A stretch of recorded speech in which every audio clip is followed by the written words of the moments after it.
This is Matt for Into Boxing. Delighted to be joined by the one and only, the gentleman, John Hedges. John, it's been a while. Since we last caught up, you've had a blistering knockout.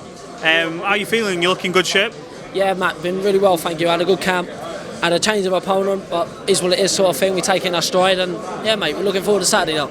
Coming into this against a guy who's undefeated, 3-0, does that sort of help you, knowing that you're going in there with a guy who ain't going to come just to throw it away? It's not someone who's had maybe multiple losses or coming in with 5 straight defeats. Does that help you? Does that keep you more switched on? 100%. As far as I know, this fella don't know what it's like to taste defeat. So I've got to be the first one to make him taste it, if you know what I mean. And he's had a couple of knockouts at the 3 fights as well. So he can obviously punch a bit. He's a southpaw.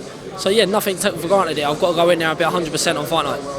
How would you assess your career so far? Obviously everyone knows about how it started, but you've progressed nicely. You managed to get a good knockout under your belt, and the last fight, which was we just talked about it off camera, in that reel that Esteban put out, you took one to give one, but talk to me, how do you feel you sort of progressed so far? It's very early on, but yeah, assess it. As far as I can say, I couldn't have progressed any better. It's a dream progression.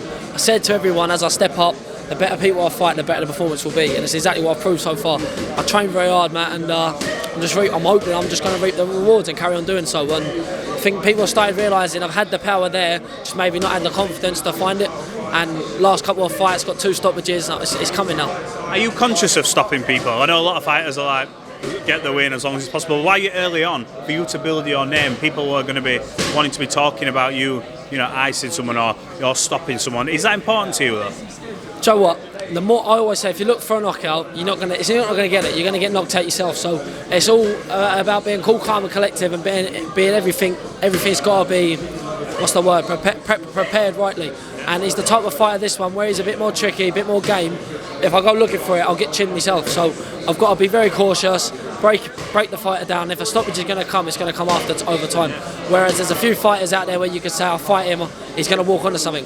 So it's about taking each fight, looking at what they're good at, and building a performance of that. How much do you sort of put down to Mark Tibbs' influence in the gym?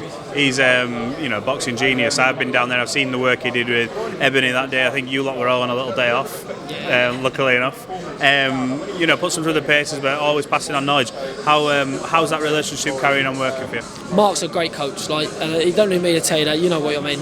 There's so many people who take Mark's corner. He's probably forgot more than most people know. So he's a brilliant coach. He knows how to get the best out of a fighter. He keeps you cool, and he knows how to progress a fighter. Some coaches can only work with high-level fighters. When I walked into Mark, I wasn't high level. I was with a great promotion, but I wasn't where I needed to be. And he slowly broke it down, gone back to the basics, and built a completely different fighter from my debut.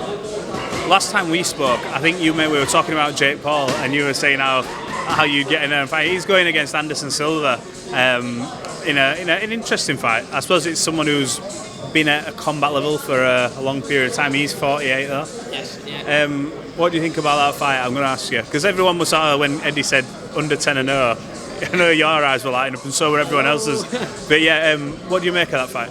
Listen, any Jake Paul fight at the minute, I think he knows he's got the advantage. There's probably some silly contracts in line, but no doubt about it, Jake can fight as well. So listen, fair play to Jake. He's a great at social media. Him and his brother are smashing it, mate. Anyone who's doing good for themselves, you can only applaud, can't you? So he's doing really well, and he knocks out Anderson Silva in my mind, probably below 6 rounds. I think Anderson. Really, that confident below 6 rounds? Yeah. Honestly, only reason I say that is I think there might be some stupid contract involved there. I don't know. I might be one of these conspiracies, but it might be something there. Coming back to this card, obviously for you, you're fighting on Katie Taylor undercard, Queen of Women's Boxing. Obviously, she's opened doors for a lot of people. Do you sort of have time to take it all in when you're on a fight? We can look and go, bloody hell, I've come from here to here and fighting on this undercard. Do you get a chance to enjoy fight weeks, or is it just all business for you? I'll be honest with you, it is all business. When I first got here, I realised that I tried taking everything else. Oh man, I'm living the dream. But at the end of the day, we're here to do a job. So if we want to keep having opportunities like this, we've got to put the performance in. And at the end of the day, the performance is the main thing. Yeah. So it's easy to get sidetracked and think, "Oh, I've made it already," because this is a childhood dream of mine, man. Like I'm living my dream. I can't lie to you. This is me making it come true. Every time I step anywhere near a matchroom facility, I'm doing something I've dreamed of. So it's about keeping discipline and putting the performance in. How far do you think you are off challenging for titles and things like that? You are only very early on, but you have been fairly active. To say what you had, you've not really suffered, from what I can see, with many injuries that kept you out for months on end. how far are you from challenging for certain titles?